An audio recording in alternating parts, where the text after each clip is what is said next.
अस्सलाम वालेकुम लिसनर्स, आप सुन रहे हैं FM 107 शो है ये माइंड मैटर्स और मैं हूं आपके साथ आपकी आरजे महविश खान और मेरे साथ मौजूद हैं हमारे स्टूडियोज में हमेशा की तरह डॉक्टर इनब शुजात। वेलकम करते हैं अपने शो में इनब को। अस्सलाम वालेकुम। वालेकुम अस्सलाम महविश, कैसी हैं आप? अल्हम्दुलिल्लाह मैं बिल्कुल ठीक ठाक हूँ। इनब आप बताएं कैसी हैं? जी शुक्रिया, अल्हम्दुलिल्लाह सब कुछ ठीक ठाक? जी सब खैरियत, ज़बरदस्त ज़बरदस्त।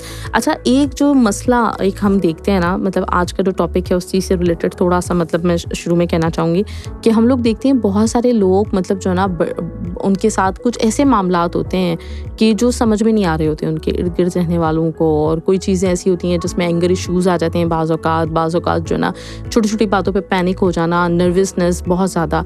तो उसके पीछे मतलब अगर उसकी रूट कॉज देखी जाए, उसके ऊपर डिटेल अगर कोई मतलब देखता है और बात करता है तो पता चलता है कि ट्रॉमा होता है कोई ना कोई ऐसा, या तो चाइल्डहुड ट्रॉमा या फिर ये भी हो सकता है कि बड़े होने के बाद भी कोई मतलब जो है ना किसी ऐसे हालात से वो गुजरे हों जिसकी वजह से उनकी ज़िंदगी पे असर हुआ हो।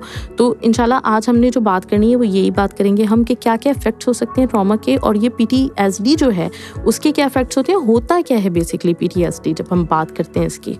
जी देखें, ट्रॉमा जो है कोई भी आप किसी भी तजुर्बे से, जैसे एक्सीडेंट हो गया या कोई नेचुरल डिजास्टर्स हो गए, ठीक है, अर्थक्वेक है, बच्चों के ऊपर असर कर जाता है इसका, वायलेंस देख रहे हैं आप, या कुछ भी इमोशनल पेन आपने सफ़र किया हो, तो ये सब ट्रॉमा इसकी वजह बनता है। मगर इसी को अगर आप कहें कि ये जो परसिस्टेंट ये चीज़ें होने लगें, ट्रॉमा का आपका इफेक्ट जा नहीं रहा है, तो हम इसे पोस्ट ट्रॉमेटिक स्ट्रेस डिसऑर्डर कहते हैं, PTSD। अच्छा, PTSD। जी हाँ। तो ये जो PTSD है ये एक मेंटल हेल्थ कंडीशन है, और इसमें क्या होता है कि बंदा अक्सर वो ट्रॉमेटिक इवेंट जो है वो लगातार उसके एज ए नाइटमेयर उसके थॉट्स में आता रहता है, ठीक है। तो फ्लैशबैक्स होते रहते हैं, नाइटमेयर्स होते रहते हैं, सीवियर एंग्जाइटी, या आप कह लें कि थॉट्स जो हैं या सोचे, आपके दिमाग की सोच वो एकदम अनकंट्रोलेबल है, ठीक है, उसी इवेंट के बारे में जो उन्होंने सामने देखा है अपने होते हुए, किसी की मौत देखी है, कोई एक्सीडेंट देखा है, कोई ऐसा नेचुरल डिजास्टर अपने सामने होते हुए देखा है, और अपने सामने नहीं तो TV पे कहीं ऐसा देख लिया है। अक्सर बच्चों को हम मना करते हैं कि वॉयलेंस या इस टाइप की चीज़ें ना देखो। तो ये चीज़ें ट्रॉमा या PTSD की वजह बनते हैं, जो कि वाकई PTSD एक कमज़ोरी की तरह किसी इंसान में फिर पाए जाते हैं। सही, यानी पोस्ट ट्रॉमेटिक स्ट्रेस डिसऑर्डर। जी हाँ, राइट, ओके। अच्छा, इसमें जो है मेन सिम्टम्स क्या होते हैं PTSD के? इसके सिम्टम्स आप कह लें कि जब आप के अंदर मेमोरीज आपकी इफ़ेक्ट करने लगें, आपकी याददाश्त कमज़ोर हो जाती है, ठीक है, आपकी मूड में आपके चेंजेस आने लगते हैं, आपकी थिंकिंग में चेंजेस आने लगते हैं, या आपका किसी भी कोई भी बात को लेके जो आपका फिज़िकल या इमोशनल रिएक्शन होता है उसमें आप देखते हैं कि चेंजेस आ रहे हैं। इसमें आप बार बार कह सकते हैं कि उसी ट्रॉमेटिक इवेंट के फ्लैशबैक्स जब आप फील करते हैं, जब आने लगते हैं, तो इंसान बहुत होपलेसनेस फील करता है, मतलब बहुत ये लगता मायूस रहता है, ठीक है, उसमें याददाश्त की प्रॉब्लम हो जाती है, रिलेशनशिप्स मेंटेन नहीं कर पाता, बहुत मुश्किलें होती हैं रिलेशनशिप को मेंटेन करने में। तो ये सब कॉजेज़ होती हैं इसमें। इसके अलावा जो हमारी फ़िज़िकल प्रॉब्लम्स होती हैं उसमें स्लीप की प्रॉब्लम हो जाती है, लोग नींद से जूझते हैं, मतलब नींद नहीं आ पाती, इरिटेटेड रहते हैं, हमेशा एग्रेसिव बिहेवियर रहता है, गुस्सा हर बात पे करना। तो ये सारे जो सिम्टम्स हैं ये पोस्ट ट्रॉमेटिक स्ट्रेस डिसऑर्डर के हैं, और अक्सर इसका रिस्क जो होता है इन्वॉल्व रहता है कि जब आप के ऑलरेडी कोई मेंटल हेल्थ इशू है तो इसमें रिस्क ज़्यादा बढ़ जाता है। जैसे आप पहले से किसी मेंटल हेल्थ इशू से जूझ रहे हैं और फिर आपने कोई एक्सपीरियंस किया ऐसा कोई लॉन्ग लास्टिंग ट्रॉमा, तो और इसमें भी आपको सपोर्ट नहीं मिल रहा है थ्रू फैमिली और फ्रेंड्स, तो ये ज़्यादा बढ़ जाता है। अक्सर हम देखते हैं कि ये औरतों में ज़्यादा पाया जाता है क्योंकि औरतें ज़्यादा शिकार रहती हैं वॉयलेंस वगैरह की। सही सही। अच्छा, किस तरह से डायग्नोज होगा ये, किस तरह लोगों को पता चलेगा कि वो इस कैफियत से गुजर रहे हैं, इनको ये प्रॉब्लम है? अक्सर पीपल ना ऐसे में बहुत आइसोलेट फील करते हैं, उन्हें ट्रस्ट नहीं, उन्हें बहुत स्ट्रगल करना पड़ता है कि किसी पे ट्रस्ट करें या नहीं करें। बहुत मुश्किलें होती हैं कि सोशल गैदरिंग्स में वो कैसे अपने आप को ढालें या नहीं। तो अक्सर इनके बारे में देखा जाता है कि मतलब इनका जो डिटेल असेसमेंट इनके ऊपर ही लिया जाता है, कैसे कि कितना ड्यूरेशन में इनको ये सिम्टम्स दिखते हैं, कैसे इनकी रोज़मर्रा लाइफ को अफेक्ट कर रहे हैं। तो एक डायग्नोसिस के लिए ये कम से कम ये सिम्टम्स जो हैं कम से कम 1 महीने तक उन्हें दिखना चाहिए। मतलब लगे कि 1 महीने से हो रहे हैं या उससे ऊपर हो गया तो वी कैन से कि इनको PTSD है।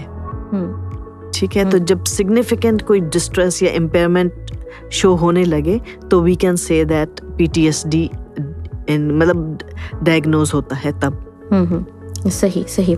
अच्छा, इसमें जो है डायग्नोज इस तरह से होगा। अभी आपने जिक्र किया था कि फैमिली और फ्रेंड्स जो हैं अगर वो सपोर्ट करते हैं किसी को तो वो PTSD जिनको अगर हो तो ये सपोर्ट किस तरह से मुमकिन होगी? क्योंकि हमने अक्सर ये देखा है कि जब कोई भी किसी ट्रॉमा से इस तरह से गुजर रहा होता है तो घर वाले या दोस्तों के लिए भी उन चीज़ों को समझना मुश्किल होता है। बाज़ औक़ात वो अंडरस्टैंड नहीं कर रहे होते। किस तरह से हो सकता है कि वो उनका सपोर्ट सिस्टम बन सकें? देखिए, अपने घर वाले तो बहुत मेजर रोल प्ले करते हैं ऐसी चीज़ों को समझने के लिए। उन्हें बिना किसी जजमेंट के उन्हें सुने, उन्हें प्रोफेशनल हेल्प मतलब उनको एनकरेज करें कि प्रोफेशनल हेल्प लें और सब्र से काम लें, जो कि बहुत ज़रूरी है। और इसके लिए उनको चाहिए कि थेरेपिस्ट के पास जा सकते हैं वो, और इसके लिए थेरेपीज़ भी बहुत अच्छी हैं, जैसे साइकोथेरेपी है या मेडिकेशन में ले लें। इसमें एंटी डिप्रेसेंट्स आ जाते हैं जो आपके सिम्टम्स को मैनेज कर सकते हैं। तो और कॉग्निटिव बिहेवियर थेरेपी में भूल गई कहना कि वो भी बहुत इम्पॉर्टेंट है। फैमिली और फ्रेंड्स ही ये सब कर सकते हैं बिकॉज वो उन्हें सुने सबसे पहले, क्योंकि बात करना और सुनना इज़ वेरी इम्पॉर्टेंट। सामने वाले को लगता है कि yes, we are not alone. आप सुन रहे हैं mind matters. RJ Mahvish Khan के साथ सिर्फ FM 107 पर दिल से देसी। जी बिल्कुल, आप सही कह रही हैं कि फैमिली फ्रेंड्स मतलब जो जितने लोग जो करीब में रहते हुए हैं किसी शख्स के, उसके लिए बहुत ज़्यादा इंपॉर्टेंट है कि उसको घर वालों की तरफ से सपोर्ट मिले। लेकिन ये कि मतलब ये वही मैंने आपको कहा कि बाज़ औक़ात इस तरह से होता भी है, लेकिन लोगों को इस चीज़ का ख्याल रखना चाहिए कि आप नहीं हेल्प करेंगे तो फिर कौन हेल्प करेगा। तो डेफिनेटली आपने जो है ना सपोर्ट देनी है, उस चीज़ को अंडरस्टैंड करना है। अच्छा, क्या ये पॉसिबिलिटी है कि कोई बंदा ऐसा है जिसको मतलब उस तरह की सपोर्ट नहीं मिल रही, उसको अनफॉर्चुनेटली वो जो है ना किसी नहीं जाता, किसी मतलब प्रोफेशनल हेल्प नहीं सीख कर पाता और वो इस चीज़ से उलझ रहा है, लेकिन बाय द टाइम क्या ये पॉसिबिलिटी है कि ये जो PTSD है इसके सिम्टम्स जो है ना जाने शुरू हो जाएं, ये खत्म हो जाए? देखिए, अगर वो माइंडफुलनेस या मेडिटेशन प्रैक्टिस कर रहा है तो हम कह सकते हैं कि ये इम्प्रूव हो सकता है विद टाइम। कुछ लोगों के साथ ऐसा होता भी है कि सिम्टम्स इम्प्रूव कर जाते हैं, लेकिन कहीं विदाउट ट्रीटमेंट ये सिम्टम्स बहुत दिन तक परसिस्ट कर सकते हैं, बहुत महीनों तक, बहुत सालों तक परसिस्ट कर सकते हैं और इससे बहुत सीवियर हो सकते हैं। तो बेटर है कि मेंटल हेल्थ प्रोफेशनल के पास जाएं, डॉक्टर से मिलें और अपना ट्रीटमेंट स्टार्ट कर दें। क्योंकि थेरेपीज और मेडिकेशन दोनों मिलके ऑब्वियसली आपके ये सिम्टम्स दूर करेंगे और विद टाइम इंशाल्लाह ये चीज़ दूर होंगी। सही। अच्छा, ये सलाहियत जो है वो एक मतलब जो बंदा जो इससे ट्रॉमा से गुजर रहा है जी, तो वो उसके अंदर ये एबिलिटी होती है कि वो खुद से मतलब इस चीज़ को डिसाइड कर सके?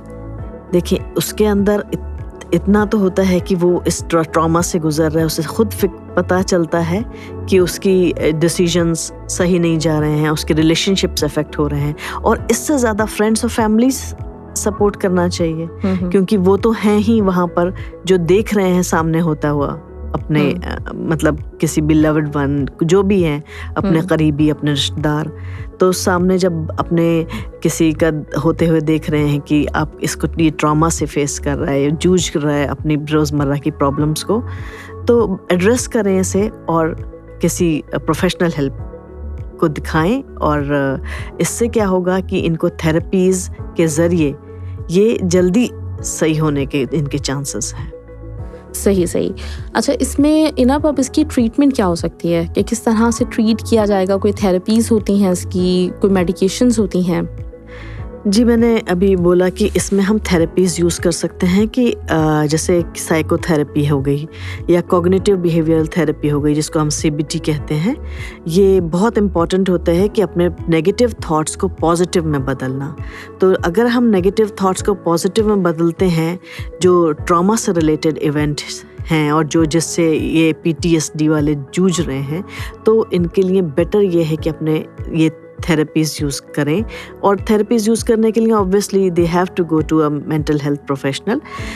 इसके अलावा इनको जो मेडिकेशंस दी जाती हैं, और जैसे एंटी डिप्रेसेंट्स हो गए, या आई मूवमेंट डिसेंसिटाइजेशन या रिप्रोसेसिंग एक और थेरेपी है, इसके ज़रिए they can manage their symptoms and treatments. मैं कहूँगी कि दोनों ट्रीटमेंट, मतलब आई मीन मेडिकेशन और therapies, they both are used for the best outcome.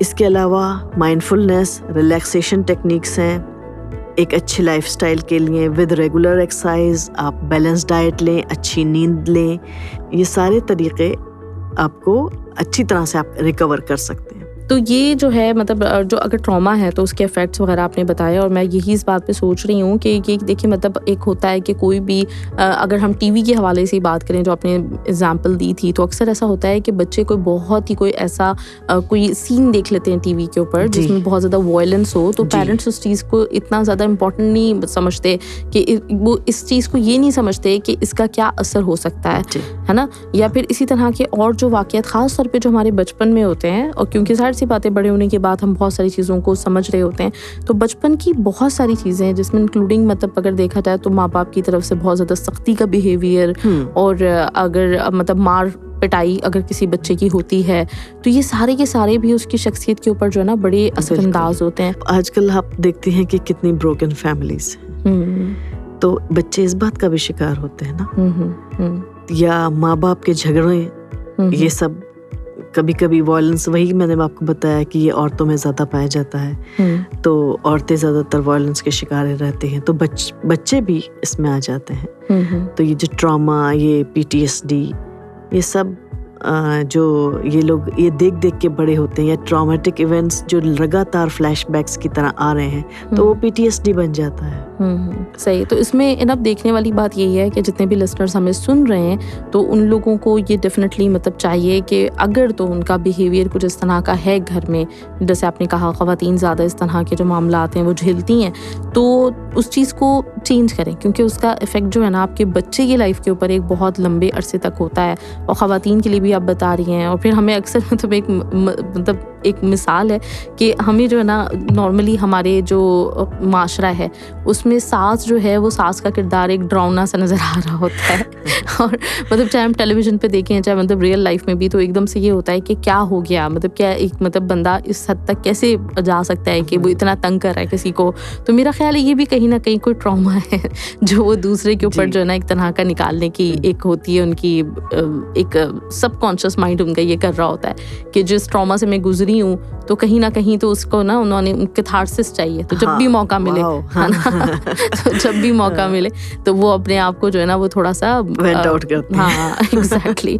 तो ये चीज़ें देखने वाली हैं कि इन चीज़ों को समझें, और आप अपने घर पे मतलब खासतौर पे मर्द को ना सरबराह कहा गया है तो वो सही मायनों में कहा गया है, और ये रिस्पॉन्सिबिलिटी मतलब हर तरह से बनती है। अगर आपकी तरफ से हो रहा है तो आप ना कीजिए, अगर आपके घर में किसी की तरफ से हो रहा है तो वो ना होने दीजिए, और अपने बच्चों के लिए भी मतलब इस तरह का बिहेवियर रखें कि वो उनकी शख्सियत जो है ऐसी ना हो जाए कि कल को जो है वो कोई एक गिरा ऐसी पड़ जाए जो सुलझ के ही ना दे रही हो। तो इसलिए ये चीज़ें ख्याल रखें इंशाल्लाह ताला, और हमारी उम्मीद है कि अल्लाह ताला सब लोगों को इस तरह के किसी भी इफेक्ट से बचाए और सब लोगों की ज़िंदगी जो है बहुत अच्छी तरीके से गुजरे, बहुत अच्छी तरीके से अपनी ज़िंदगी को प्लान कर सकें इंशाल्लाह ताला। तो ये आज का हमारा शो था।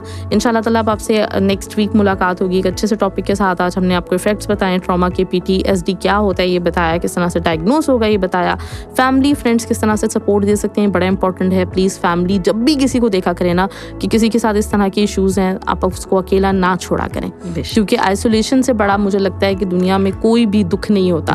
अगर किसी को आइसोलेट कर दो तो खुद ही मर जाएगा। तो इसलिए प्लीज़ सपोर्ट किया कीजिए, और आपको बता दिया इनब ने कि किस तरह से थेरेपीज़ वगैरह इसकी मुमकिन है। इंशाल्लाह ताला नेक्स्ट वीक आपसे मिलते हैं, मैं और इनब दोनों एक अच्छे से टॉपिक के साथ। अपना बहुत बहुत ख्याल रखिएगा हमारी तरफ से।